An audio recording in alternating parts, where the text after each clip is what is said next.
అందరూ గణపతి బప్పా మోరియా అని ఎందుకు అంటారు? ఓ నా వాహనమా, ఎప్పుడూ నాతోనే కదా ఉంటావు, ఇది నీకు తెలియదా?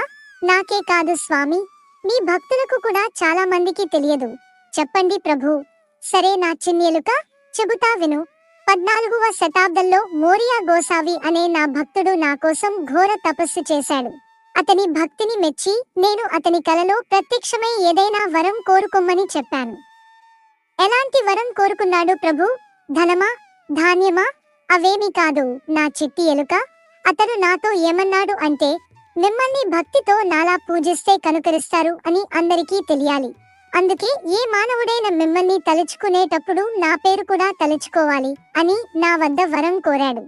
నేను బాగా ఆలోచించి, ఇకపై నన్ను గణపతి అని మాత్రమే కాకుండా గణపతి బప్పా మోరియా అని పిలుస్తారు అని వరం ఇచ్చాను.